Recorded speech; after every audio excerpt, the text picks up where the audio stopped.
Good morning, Cedar River Elementary School. Today is Wednesday. It is February 7th, and here are your daily announcements. Starting with, it's Wednesday.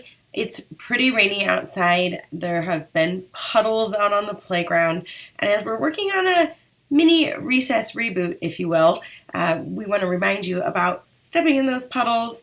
Nurse Chelsea is inundated with students coming in with wet clothes or wet shoes, and so let's make sure that we're kind of avoiding those puzzles. Our recess team does a good job of closing the field when it's not safe, and that might include standing water in the grass or just too slippery and muddy to play soccer or football out there and resulting in lots of kids slipping and falling. So what other things can you do out at recess?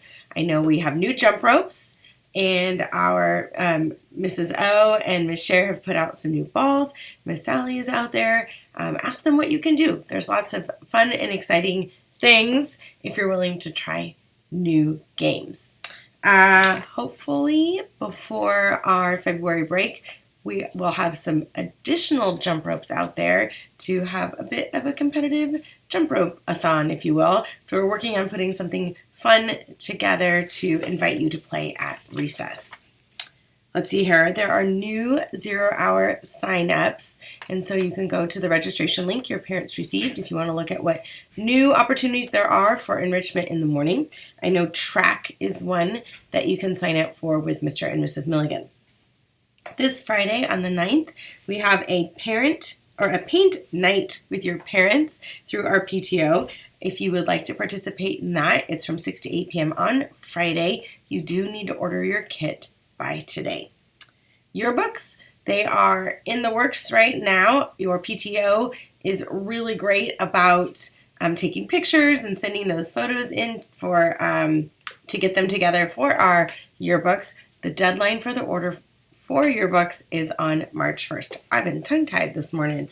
All right, what else do we have? We have a little bit of our Kelso's Choice info next.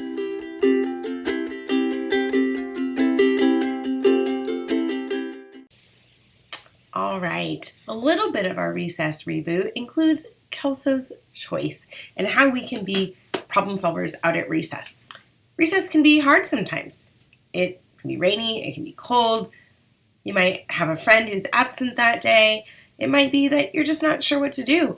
And so sometimes you start playing a game and you don't like it, or you might have conflict, and that needs to be solved. But is it a big deal or a little deal? And Miss Angeline's class shared with some ways that you can use Kelso's Choice at recess. All right, if you don't know what to do, you can use that big wheel outside. How are you using Kelso's Choice? Do you wait and cool off? Do you go to another game? Do you talk it out? Do you apologize? Do you walk away? Mrs. Angeline's class sent in some ways when they might be using Kelso's Choice. And those include that they walk away when someone is being mean. They go to another game when they don't let people join in and they say stop when they're doing something they shouldn't be doing. They talk it out when you are thinking different things. Thank you to Miss Angeline's class for sharing ways that they use Kelso's Choice or when they use Kelso's Choice out at recess. All right, so some examples of when we might use Kelso's Choice, but when is it time to ask an adult for help? When is it a big deal? Share with us for Friday's announcements. When is it a big deal at recess that you need to go get help? Who are some of those adults out at recess that you can get help from? If it's the very end of recess that we're waiting to get help, how might you handle that situation? A few questions you can respond so that we can share them with everyone on our Friday morning announcements. That is all I have for you today. I hope that you have a wonderful Wednesday. We'll see you here on Friday. Send in those ideas. And on the way out, some things that are happening around the school. As always, it's a great day to be an Otter. We're so glad you're here.